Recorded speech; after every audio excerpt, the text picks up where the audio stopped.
Hello everybody and welcome to the CEW Podcast. So I guess we'll just roll right into it. We got a lot to talk about, a lot to unpack, lots of big updates, lots of just life updates, and a very interesting topic I feel. So this might be a podcast that's on the longer side of things, but we will cross that bridge when we get there. So let's start off with some life updates, because there are actually quite a few in terms of this channel, in terms of university, and just everyday life. So the big news for the big thing, which we will be talking about a little bit later on as well, is I'm officially a part of the partner program, the YouTube partner program. We now have super chats and memberships available. I'm not going to roll them out straight away. I'm working on them. I will be talking about that a little bit later, but I just wanted to preface that they're not going to be rolled out just yet. I know when I want to have them rolled out by, but we are working on it, and I want to make sure that it is the best value possible. And I also want to line up a couple new series. There is a big announcement coming up later. Check that out. Be sure to keep an eye on this episode. Watch it all the way. You'll find out the announcement. Something very cool is going to be happening. Not soon, but eventually. And then, when it comes to life and university updates, well, it's simple. At time of recording, I have done everything that I need to do for my last few assignments. And by the time this is uploaded, I will have had everything submitted. I will officially be done with university assignments. I still have a bit of the film to edit, because we have until the end of the month for the deadline for the screening cut, and then if there's anything we want to tweak before we put that out to festivals and whatnot, if we are going to go for a festival run, then all of that stuff needs to be, dealt with. But apart from that, everything's going really, really well. I don't know if you guys would be interested in, like when we actually get to the point where we start releasing the film quite a bit, like festivals and stuff. I don't know if you guys would be interested in hearing a bit more about that, maybe on like a podcast episode or something. If you guys want to know about that, just let me know in the comments below or whatever. Let me know if you're interested in hearing a bit more about the film itself, because now that it's nearly finished, well, it's basically finished, but like there are some things that we want to tweak that might happen, I'm not sure. But once that's all done, the film's basically ready to go, and I feel like I can probably talk about it in a lot more depth than just, oh, it's in development. And then for life updates, well, we'll see how that goes, because now I'm outside of university, officially life is about to hit me like a ton of bricks. Say goodbye to going for the degree and hello to a bunch of responsibilities. So I'm going to try and put a lot more time into the channel. I'm hoping to put a lot more time into content, but if things don't go right and I end up having to do other things to make money, then you know what, it is what it is, and I will still try and get as much content out to you guys as possible. I don't think anything's going to change the fact that I really want to get Down in Flames done for June 16th, and I don't think anything's going to stop me from doing exactly that. So I think we're just going to move on to the big talking point of today, and that's going to be the big topic, which is booking. For core universe modes, for universe modes in general, it is a very big thing. How do you do it? How do you do it effectively? And how do you deal with maybe when people aren't necessarily clicking with you, and when there's a bit of a problem that arises between what you want, especially with core, with what you want and what the person who owns the core wants. So I just want to kind of talk about first things first when it comes to booking things. Just do what you want to do. Do what you think works. Learn from what you do. If something really works, keep doing it. If something doesn't work, maybe it's worth changing. Probably one of the best examples would be when I actually did a proper universe mode with WWE wrestlers back in 2K20. I had $1 Million Breeze, which is something that I use in my own like personal universe modes that I don't do on YouTube anymore. That could be something to bring back. I'm not sure. Maybe if I have more time, maybe that's something I could do in the background. I don't know. But yeah, there was like $1 Million Breeze, and then something that was not great was stuff like Rey Mysterio Insanity and Apollo Crews and Rusev being the new Rusev Day. I thought that one could have worked better if I had actually planned it out properly and not just their attack team.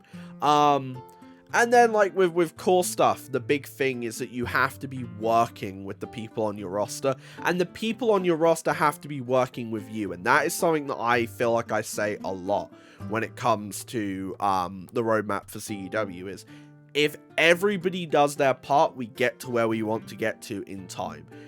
If people don't, we have to delay things. And, you know, that's not just on the people whose cores are on the show. That's down to me too. You know, I have some voice lines and stuff that, because I've been working on university stuff for so long, I haven't been able to get those segments done and up on YouTube, even though I promised people, hey, don't worry, you'll get it in, like, April, or, like, even, like, early May, and it's the middle of May now, so, you know, like, it happens. And, you know, good communication is always king. Always. If you have a problem, either as a show owner, a booker, a member of a creative team, or even as somebody on a roster, just DM the owner or the person. A good communication, a good conversation can open up a lot of doors and can actually create a solution instead of it being just a problem. And then when it comes to just booking, I'm just going to list off some of my pet peeves. You don't have to agree with me. You can disagree with me all you want. You can say, no, I don't understand why you would think that. Weekly shows. Booking weekly shows. Can we stop making every match 20 minutes, please? I am very guilty of this. I will say that. And I'm trying to get better at it. But not every single match that you do has to be 15, 20 minutes long. I think the opener can be, I think the main event can be, and if you have one really good workhorse match in sort of the middle of the card, that's fine. But if every match goes 20 minutes, what is the point? It's a pay-per-view at that point. What else is like a booking pet peeve of mine? Not booking a strong enough mid-card and undercard scene. I feel like the All Day Championship has allowed me to really kind of hone in on those undercard guys, your Nitro Oxides, your Adam Adamses, your Kanishis at one point, you know, and really strengthen that mid-card scene. I mean, you got like the Clinic, who are a really good mid-card heel team. Bradley British was in the mid-card for a while. You know, you've got like Yonkis, Zonkis even. You've got Only the Family, Academy of Excellence, just kind of all around the mid-card scene. So I think, you know, just kind of strengthening those. Women's and tag teams as well. I feel like that's a big thing. We could do a whole thing on people not booking women's divisions enough. I do really feel as though if you're feeling like your women's division is either not big enough or isn't getting, you know, nobody's getting over, then you need to do more work to either get more people in, create more women if you don't have access to other people to apply, and you also need to book them more. Book more segments, book more non-title feuds, all of that stuff. I mean, I would love to sit here and spider diagram every single women's feud going on in CEW, but, you know, I'm not here to be like, oh, look at what I'm doing. I'm here to just kind of say, hey, here's what I look for and what I don't really like. And then what's, like, really good booking tips? Always fluctuate what your main event is and who your main eventer is. So, I had Bob Park's main event, Doomsday. And then I had the women main event, Invictus. And that's I usually try and flip-flop, but a lot of the time it'll also just depend on who has the strongest story, who has the biggest story, and who are people more interested in seeing. One of the things I did at Kingdom of Glory that a lot of people were like, really? Was I had Stanley Owens and Blake Payne main event night 1 of Kingdom of Glory, instead of having the main event night 2. And a lot of people are like, Byron, what the hell? This feels like the night 2 main event. This is like the biggest match going. And I realized I didn't put enough time and effort into Sky Simmons versus Mayu Shigata for that to really warrant being the big main event of the weekend. And, you know, it's small things that I feel like once you really start diving into what works, what doesn't, and just learning, then you will have a fantastic product that's really well booked. It's all about a journey. Learning is how you grow, and you can never look at something and think that was a complete failure And, you know, if you look at something and you think it's a complete failure, then use it to learn. Don't use it to put yourself down or to stop yourself from doing something, you know? And that doesn't just go for booking, that goes for anything. But in terms of booking, nothing is really a failure if you're going to use it to springboard yourself to do something even better. What are there any other booking tips I could potentially give you guys? Don't overbook everything.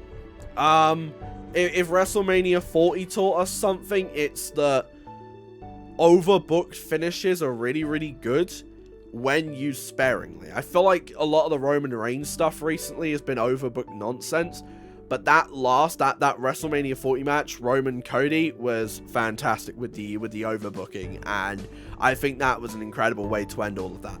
Don't overbook everything, okay? Just because somebody is in a faction, it doesn't mean you need to get every single faction member involved in a finish, okay? Just a little piece of advice for you. And now we're going to move on to a segment that I recorded a couple days ago when I actually got accepted onto the YouTube Partner Program. So over to Past Byron, let's go.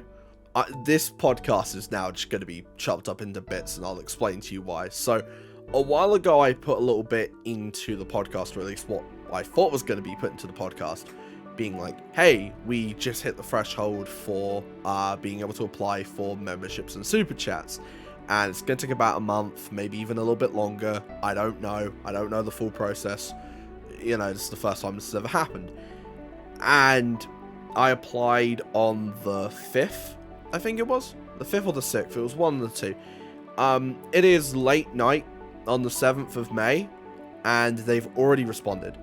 And I am now officially a member of the YouTube Partner Program. Yeah, I don't think it's fully synced in for me yet, and I don't think it ever truly will, but Jesus Christ, 6 years to get here, 6 years of thinking, you know, it'd be fun to just do a YouTube channel and to just see where it goes, to putting the last 6-7 months into really trying to make it something, and we're here now. You know, we're still not fully done. It's only memberships and super chats. We're still a little bit away from being able to get monetized, but good lord, this is definitely something, and I'm super stoked. I don't know when things are going to start rolling. I really need to just sit down and just really sort of hash out what I'm going to be doing for memberships, because I don't want to just throw them out and then not have them be worth the money that I'm charging. You know, nor do I want anybody to feel like I'm ripping them off or I'm scamming them or anything like that, you know. It's going to take a little bit of time. I was expecting to have a month to sit down and really sort of hash out what I was going to do, but now I'm not sure. And I really think I'm probably going to hold off on releasing any of that stuff until after I've finished all of my university stuff, which at time of recording is in about a week, in about sort of 9 days, I think it is. That's when I'm going to be fully finished with university. This is going to make it so that all of the people over the years, especially recently, because obviously, you know, my videos have reached more people now, who have been like, you know, negative Nancy's, I guess you could say. The people who probably don't want to see my face more than they already have to. Get used to it. I'm going to be on here a whole lot more now. We're going to be doing live streams.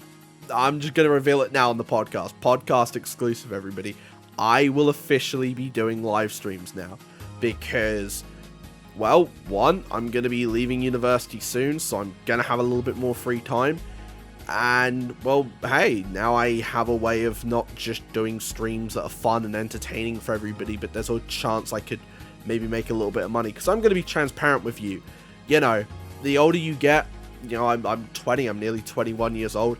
I need to be thinking about, you know, keeping a roof over my head, supporting, you know, not just myself, but my family, you know, me and mum, and all that stuff, you know. I've got to be, yeah, keeping an eye on the family and just making sure that I'm doing my part to earn as much as I can. So, you know, I'm going to be doing live streams. I will be rolling out memberships. I'm not sure when that's going to be. I would like to have memberships out before sort of Down in Flames-ish, but again, we'll see. And yeah, never in a million years did I actually think I'd get to this point. It's kind of wild, and I don't think it's sunk in yet. And the fact that it's happened at nearly midnight means I'm probably not going to be able to sleep tonight, which is fine. I've only got one more university assignment to do. I did one of them today. A lot of writing, nearly 4,000 words in about like 4 hours or something like that. Like, yeah. So today's been a whirlwind, and what a way to end off the day. Jesus Christ. Thank you all. Genuinely, the people who are watching this, massive thank you to you guys, because you're probably the deep cut people. Anybody who watches the podcast, you're probably the people who are the most in tune, and the people who are here for me and the content I provide the most. So massive thank you to the people who check out the podcast. Massive thank you if it's your first time ever tuning into the channel, because you are helping us get even further. And just a massive thank you to anybody who's been here in the journey. If you've been here since day one, as I always say, man, if you've been here since day one of this channel, if you've been here since back when I was doing stuff on the Byronite channel, you know, if you've only been here since I've been doing the wrestling think pieces, or if this, like I said, is your first time ever tuning in, thank you all. You're all a part of the journey. You're all stuck on this train. We're not stopping. We're just gonna keep going. Feel free to get off at any time, but I cannot be liable. Nah, genuinely, thank you all for being on this journey with me, and just know that this is not the end, because, hey, I'd be a fool to end it now that we've gotten the chance to make this something. We're going to be doing more. I'm going to be doing more. This is the year of more, and Jesus Christ, I can't contain myself, man. I'm excited. Let's go. What the hell was that noise? Nah, this is insane. I need to stop now. We're just gonna wait for that man to yap, and then we're done. Are we good now? Okay, alright. So that was the CEW podcast. I apologize for the lack of content recently. I'm really gonna try and get stuff going, because I've got a few shows I want to get done before we get to Down in Flames, and a couple segments that I want to do before we get there. And obviously, you know, I've got about a month to go. I think I can still do it. We will see. There might be some things that have to be cut, and some stories that don't make it to Down in Flames, unfortunately, but I can just push them forward a little bit in terms of, like, they'll happen after Down in Flames, probably on the Fallout show. Or if they don't have a big enough build, I'll probably just bump them to the countdown too. I think will probably be the go-to. But yeah, thank you all for tuning into the podcast, and I will see you all next time.